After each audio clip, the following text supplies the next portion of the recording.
We'll move on to the next item, which is dancing. Permit me to welcome the President, Commander-in-Chief of the Theatre Forces of the Federal Republic of Nigeria, the irrepressible Mr. Latin. You're welcome, Mr. President. Thank you very much for coming. Thank you. You see, all the actors and actresses have to get up to welcome the President.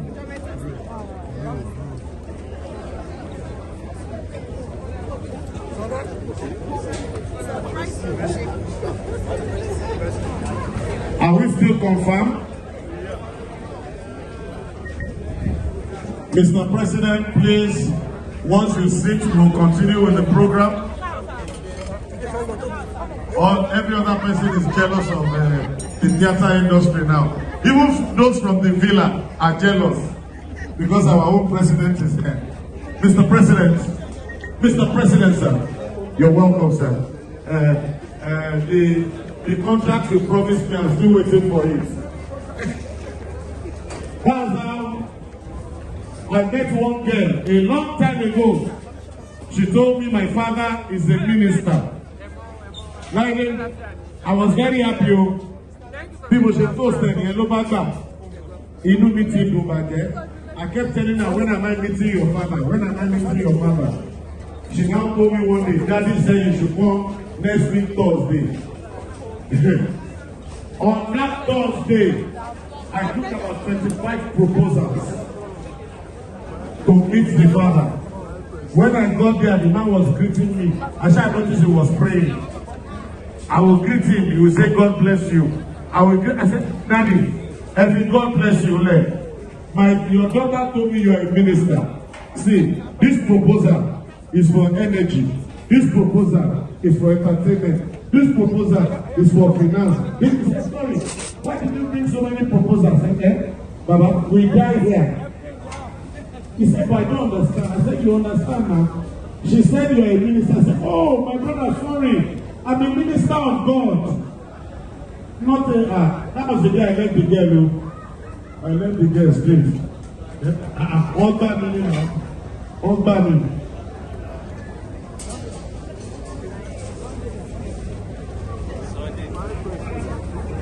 Ladies and gentlemen, once we settle down,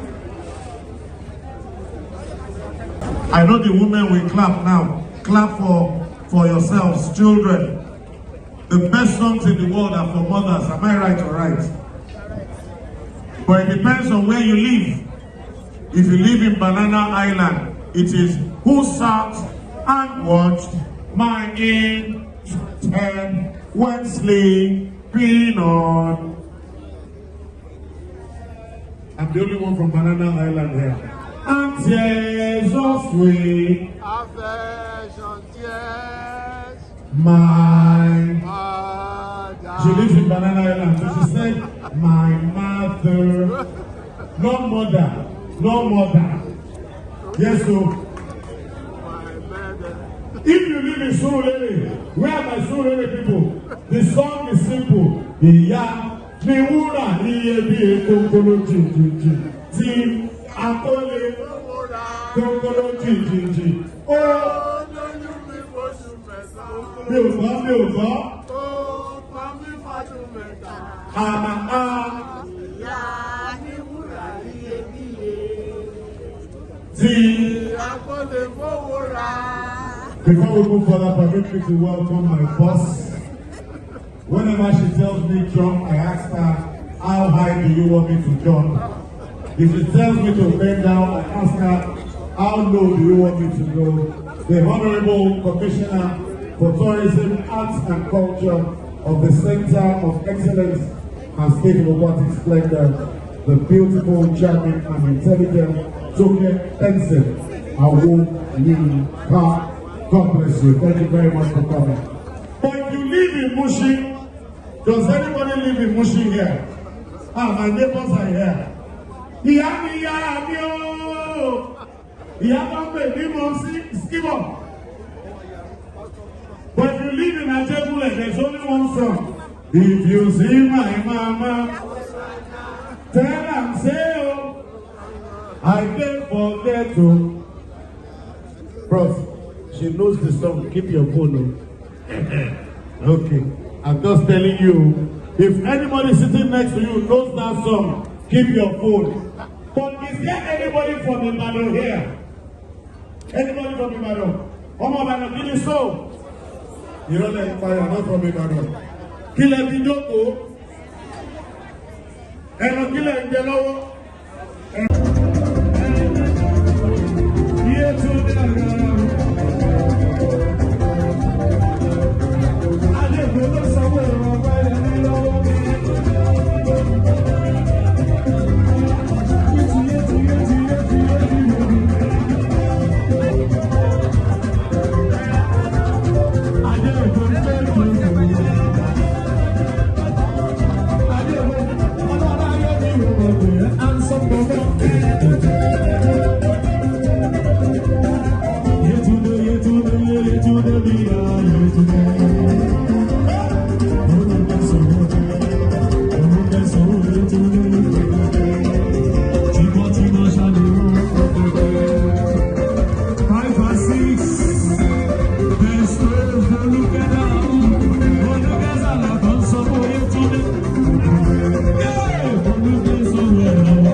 Say something about this.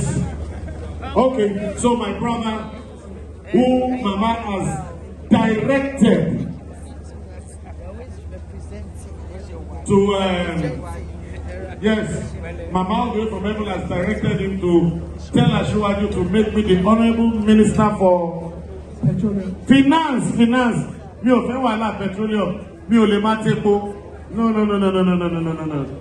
I'd like to quickly welcome Special Advisor on Economic Affairs, the President, Commander-in-Chief of the Armed Forces of the most popular black nation on the face of the earth, Dr. Tope Fashua. Thank you very much for coming. The Special Advisor to the Minister of Finance, the office I'll be taking over very soon. So you'll be advising me seriously because all I know here, kilo Ibadan. I thought you were in Gen Z. Ladies and gentlemen, once again it's my pleasure to welcome you all. Let me welcome my fiancé. Our wedding is next year, and I hope you'll be available. It's on the 30th of February next year. My darling wife, Iyawero. Where's my fiancé? Can you please help me give my fiancé a round of applause? God bless you, my darling. God bless you. Hey, if I get angry now, I will spray out 10 million.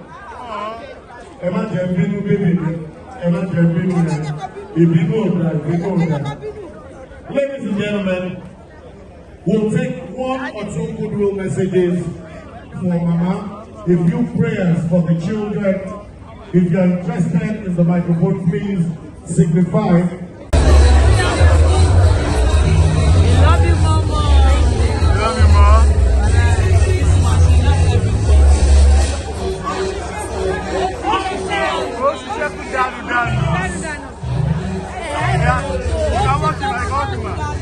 I take it tomorrow. Everything to the world.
tájọ́ mọ̀dà yẹn. Ọmọ kò sọ́kọ́. Bàbá yìí, ó tọ́jọ́ mẹ́ta. Àbúrò ẹ̀ lájọ annotation ní ìlú. Àti tani? Ok. Ẹ fi ṣẹ́. Àwa wá ṣiṣẹ́. Jẹ́ òní wájú. Kọ́mìtì ni mi. Owó múra bí owó tó bá múra owó ní múra báyìí wà múra bí kọ́mìtì. Báwo ni kọ́mìtì ṣe máa ń mú? Wà wà Smart. Bí smart ló bá yẹ. Orí mo wọ̀ rat. ọmọ kò sọ́kọ́.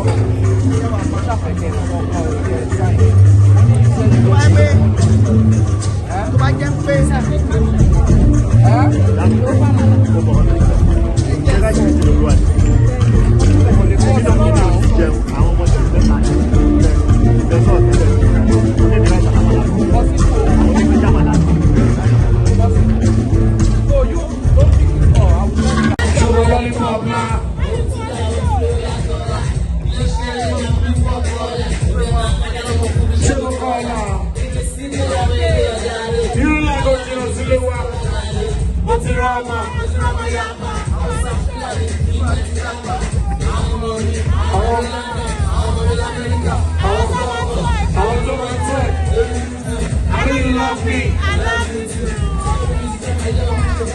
ìgbà wo ló dé tó fẹ́ máa lọ má ṣe báyìí náà ọmọ náà ṣòwòlé àwọn ọmọ náà ṣòwòlé ọkọ̀ ṣọ́kọ̀ ní ẹ̀rọ tí wọ́n lò lójú bá bí ìgbìnà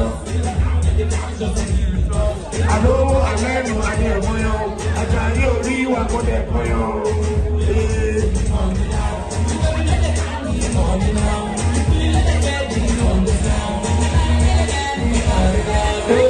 ṣe kó wálẹ̀. Sugar wallet, sugar wallet.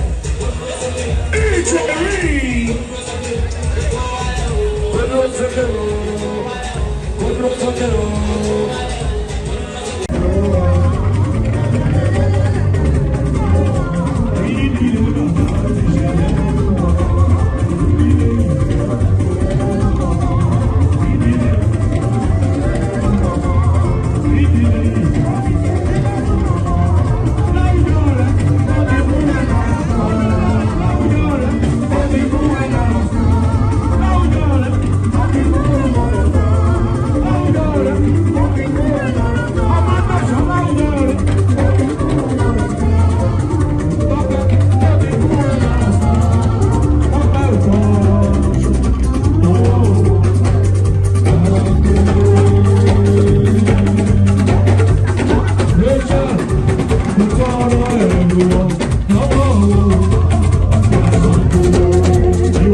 Sight I see.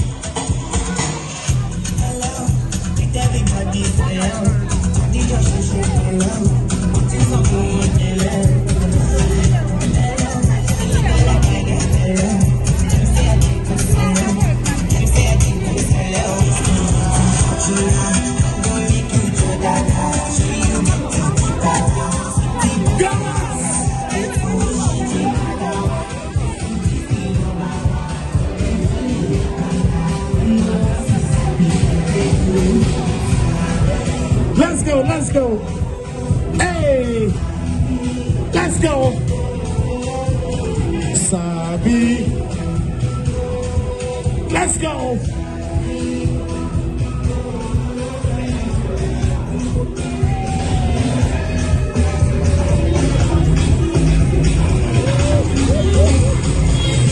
The Kosoko family of Lagos, I greet you. The Osho, the family of Lagos. I can't hear you. DJ. Body what?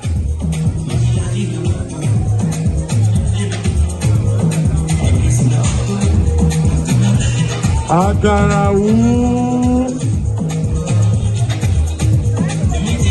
On top. On top.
They're going dance again.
Honorable Wale Ramza, Yetunde Sanwo-Olu lọ́wọ́lọ́wọ́. Honorable Wale Ramza, Honorable Obi. Gbogbo honorable tó sanwó mi, àwọn akọ́wù lẹ́nu ìdí lẹ́nu. Nítorí èrò lè láwọn gbé lọ, àwọn sí ọ̀gá ọ̀gbẹ́ ojú òbí rárá, ẹnu òbí rárá.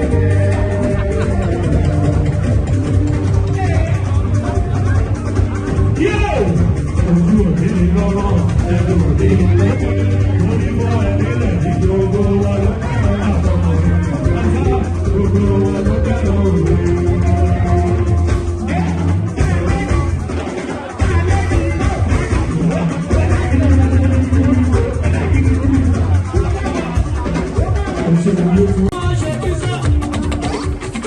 Ẹ̀sán ìgbẹ́kẹ̀lé ló sọ wọ́n.